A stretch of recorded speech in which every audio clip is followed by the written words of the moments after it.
नमस्कार फ्रेंड्स, मेरा नाम कैरिंथ देसाई है।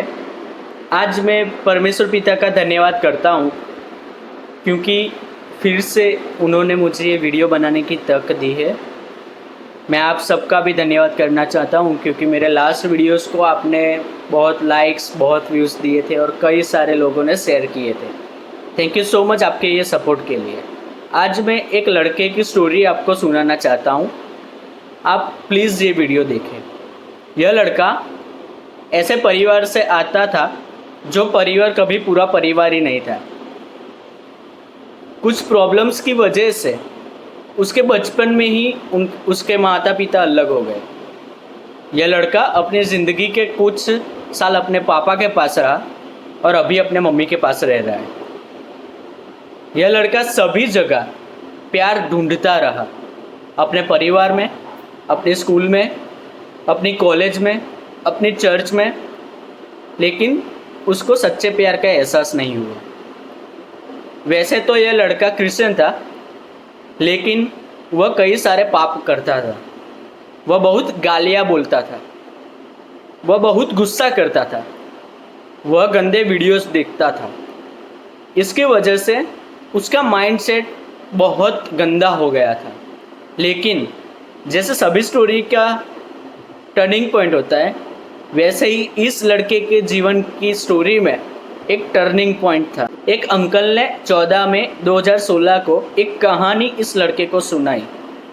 तब तक इस लड़के को ऐसा लगता था कि यीशु को उसकी ज़रूरत नहीं है क्योंकि वो तो बहुत पापी है। ये लड़का बहुत पापी है, इसके लिए यीशु को उसकी ज़रूरत नहीं है। आओ हम ये कहानी सुनते हैं। एक लड़का था, उसने अपने हाथ से एक नाव बनाई थी।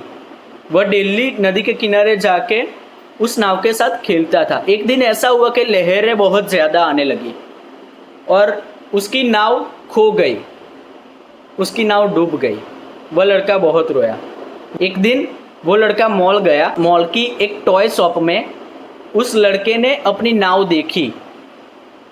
वह लड़का दुकानदार से पूछा कि अंकल, ये तो मेरी नाव है, आप मुझे वापस दे दो। लेकिन वो दुकानदार ने कहा कि तुम पैसे लेके आओ और ये नाव लेके जाओ। अब उस लड़के के पास पैसे इतने नहीं थे, वो गरीब था। नाव खरीदने के लिए उस लड़के ने बहुत मेहनत की, बहुत कष्ट सहा। फिर एक दिन उसने पैसे इकट्ठे किए और जाके वो नाव खरीद ली। डेली वो जो करता था उसने कंटिन्यू रखा। अपनी नाव के साथ गया नदी किनारे, उसके साथ खेल रहा था। तो एक बात उसने अपनी नाव से कही कि नाव तू 2 बार मेरी है। एक बार मैंने अपने हाथ से तुझे बनाया और दूसरी बार मैंने कई सारे कष्ट सह के तुझे खरीदा। ये स्टोरी में से उस अंकल ने वो लड़का जो था, जो पापी था, उसको ऐसा कहा कि बेटा सुन, यीशु तुझे कह रहा है कि कैरिंथ तू 2 बार मेरा है। एक बार मैंने अपने हाथ से तुझे बनाया और दूसरी बार मेरे लहू से तुझे खरीदा। इस स्टोरी ने, इस कहानी ने उस लड़के को बदल डाला। इस तरह से मैं जो पापी था, इस तरह से मैं जो सोचता था कि यीशु को मेरी ज़रूरत नहीं है क्योंकि मैं पापी हूँ, मैं बहुत सारे पाप करता था, लेकिन यीशु ने अपनी लहू से मुझे खरीदा है, ये मुझे पता चला। तो मैं यीशु के पीछे चलने लगा, यीशु को मेरे में ग्रहण किया। और जब मैं यीशु को मेरे जीवन में ग्रहण किया, फिर मैंने पाप पे कंट्रोल लिया। मैं अभी भी पापी हूँ, लेकिन यीशु की कृपा और यीशु की दया ने मुझे बचाए रखा है।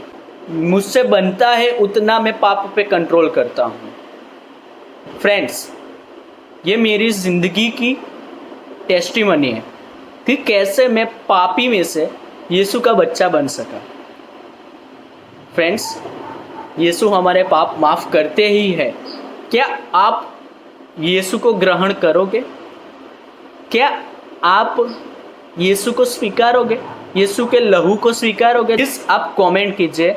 अगर आप कमेंट नहीं कर सकते तो मुझे पर्सनल में मैसेज भी कर सकते हैं। Thank you so much. ये मेरी टेस्टिमनी है और मैं परमेश्वर पिता का धन्यवाद करता हूँ क्योंकि उन्होंने मुझे अपना लड़का बनाया। Thank you so much. SOC KD think biblically.